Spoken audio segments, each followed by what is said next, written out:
Hi everyone, it's Eddie here at Eddie Makes Art. Welcome back to my channel. Now I'm working on those boxes that I had mentioned in my previous video that I wanted to cover with those gel prints. So the first one I chose was a shorter one. This is a obviously a shipping box I got from Amazon. And what I decided to do is I was cutting the flaps off, right?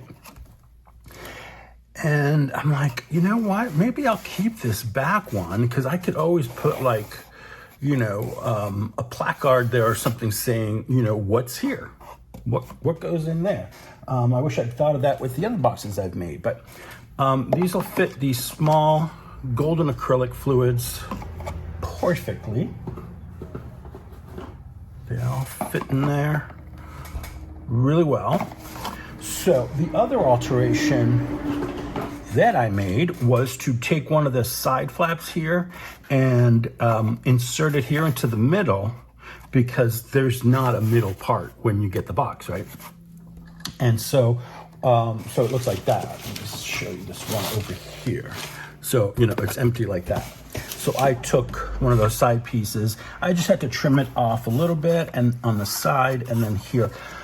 And it fit perfectly. I used my glitter glue to secure the flaps down and then the centerpiece.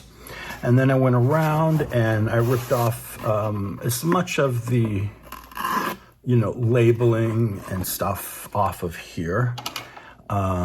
Especially the white stickers or just the stickers in general. Those are slick and they tend not to adhere too well to the glue. But this is gonna be a couple steps process.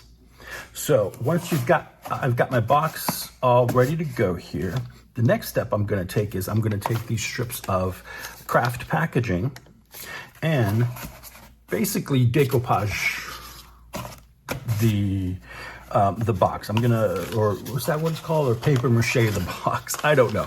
Anyway, I'm covering the box with these strips of craft packaging paper. And I save as much as I can of it. And what I do is I either roll it up on a empty, you know, like a paper towel tube, or I just kind of like start folding it, like, you know, maybe this wide, and then just, you know, keep folding it. So it's like an, not an accordion, but, you know, something like this. So it's, you know, nice and flat. I keep them all in a, just a little shopping bag. And so I always have them, and it's great to have. They work great for gel prints, brayer offs, all kinds of stuff. You know, if you're doing some messy painting mixed media project, lay this sucker down on your table. It's a catch-all. It's wonderful. Anyway, let's move on. So I'm going to use Elmer's glue because that's what I've got, but I've done it before and it works just fine. And I'm going to layer all of this until I'm satisfied by the coverage with this paper. And the reason I do that is to make sure the edges are finished. And then you have these corners here that aren't exactly lined up perfectly. Now, I'm not gonna try and rip this off. I may damage it. So what I wanna do is just come in here with these and kind of layer it up, you know, so it's not so deep once it's finished. But I'll just go all over, including the bottom, and then here. And then after that, what I think I'm gonna do is use white gesso to cover it. Now, here's the pup print from that day, the pickup paper that I used on the last video. Now, if I don't cover it with gesso, this is what it's gonna look like once we glue it down.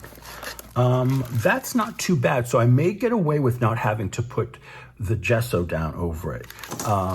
But that means you have to be sure that this layer is completely dry before you start gluing down your gel prints. All right, so I'm gonna take this box and I'm going to glue it down some strips, and I'll come back and I will show you how it looks.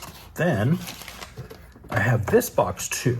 Now this is a box I got when I ordered some alcohol markers. And so what I did, this was actually, so yeah, this was the top. So I glued the flap in here against the front. See, it comes sealed, but I glued the flap, and then I glued these two down to that, that top part. So that's nice and secure. And I'll tell you the reason why I'm doing that in a second.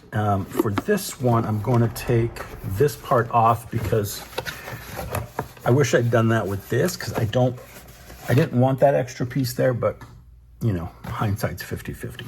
However, some of that will be coming off, and the reason I wish I'd taken it off because it'll be easier without it. But anyway, so after I get this bit glued in, I don't want the box to be this tall, right?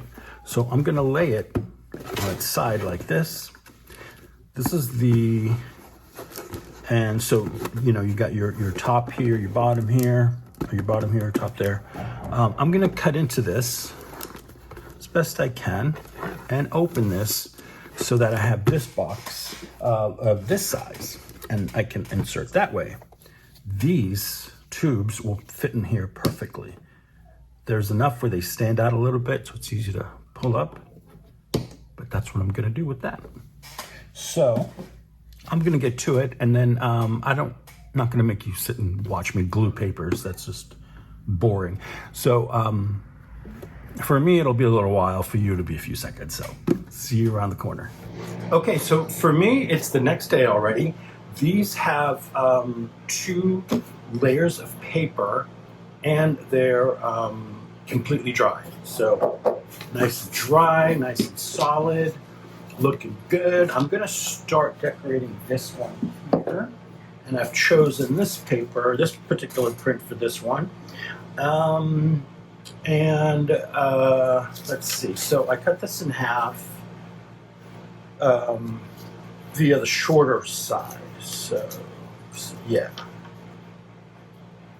this way, you can see, as opposed to along the fold of the deli sheet, the deli paper. So I want to glue this down here and then wrap it around the edges, but I want to make sure that that bottom edge is nicely covered. So to start, I'm going to use my Elmer's glue here to glue the pieces down, and then I have some Mod Podge that I will use to seal it all up. You don't really need a super thick layer. Apologize for the air conditioning, but it is that noise, but it's necessary. So I'll do my best to speak up. Because here it is, what time? 10 in the morning, and it's already 80 degrees, and it's just too hot in here. So, all right, enough complaining. Here we go. Just gonna do my best to bring it right down to that edge. Now, mind you, I'm not looking for 100% perfection from these, because these are like storage boxes. But you know what? I want to put a little effort into it. I want to make sure they do look good. So there we go, easy peasy. Let's do the sides here.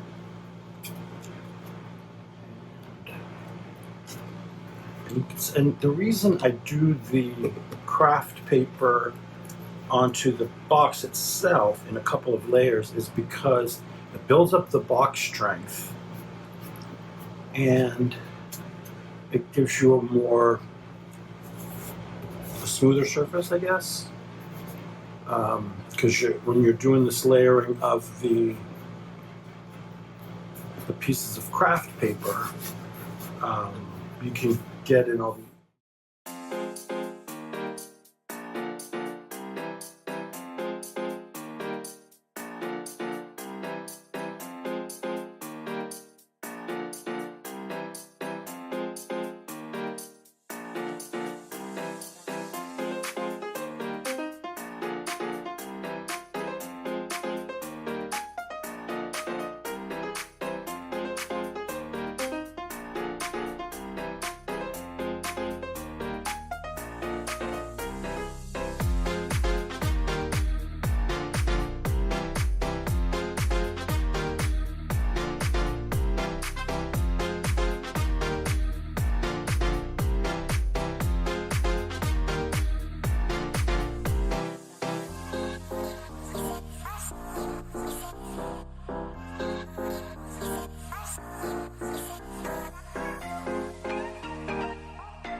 All right, guys, so that video wasn't exactly what I intended to do, but due to some other circumstances, like the trucks, no, other things happening around this place, things got a little weird with the filming, but I finished the 3 boxes, and so this was the one that, with the, I guess wall, or you know, whatever you want to call it, and it's all been covered with Mod Podge, and see how perfectly it holds my little fluid acrylic paints, these little soft body bottles, the distress paints, holds them all really nicely there. But I mean, it looks so good, just the coloring and the sheen, it's awesome.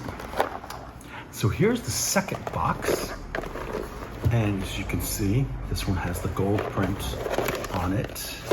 And let me see if I can show you the bottom, because I did decorate the bottom with one of the cleanup sheets from that session. Right. Only lost 2, that's pretty good. So that one's done. Again, Mod Podge. I've Mod Podged the innards of the boxes as well. So those are done. And then this is the third one I made because I did have extra prints from that session. I said, why not? Let me just use them up. I have plenty of boxes. So that print with the copper, that went inside on the sides. And then I just had some random gel printed tissue that I added to the ends. But as you can see, this is the blue with the baby blue metallic paint, the ice blue. And on the bottom, I kind of pieced it together with another random piece of printed tissue.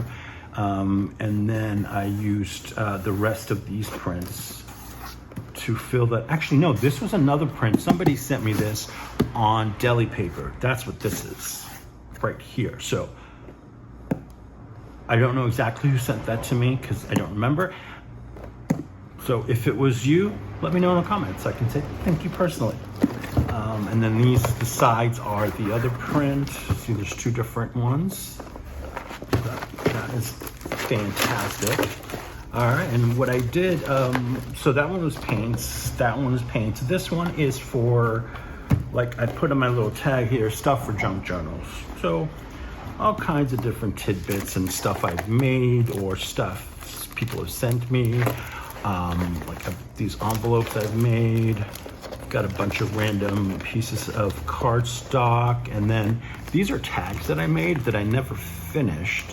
These are, this is cardstock trimmings that I put together to make one tag. I did a couple of those. I'm gonna definitely be working on a video of, like, you know, forgotten things that I've dug up in this in this weekend cleanup. I'll talk about that more in another video. I just wanted to wrap this one up by showing you the 3 finished boxes, and I hope I inspire you to get your gel prints out and decorate a box or 2, maybe 3, maybe 5. They make great gifts too. Why not? So thank you so much for watching today, guys. I hope you enjoyed everything. And again, apologies for the weird video, but life happens, and I just wanted to put something out so you could see at least, you know, some of the process that I do. It's pretty simple, nothing fancy. It's basically gluing and waiting for that glue to dry. But it's a great way to use gel prints, especially if your gel prints are on tissue or deli paper. It adheres a little bit better. You can certainly use your regular paper, but I find that the tissue and the deli papers, they adhere better, and they don't give me an issue further down the line, you know, from picking them up or moving them. Like, for example, this is another one I did with, oops, that was my fault though, because I banged it up. But I mean, overall, it's, you know, hanging tight. And this has all my color shift paints, a bunch of metallic paints, just, bottles that are the same size. That's how I categorize my stuff at the moment. And I have another box here that has my sprays. And this one is all like hot pinks and, pinks and purples. This side has bricks. If you know, you know. This one has a mashup of two of my stencils there. This is another one of my stencils. And this is Paula Keen, and the bricks, that's Rhonda Dona. And I keep all my sprayed inks and stuff in here. And so it's storage, but it looks really cool. So I hope you enjoyed it. Thanks a lot, guys. And don't forget to hit like and subscribe. Bye.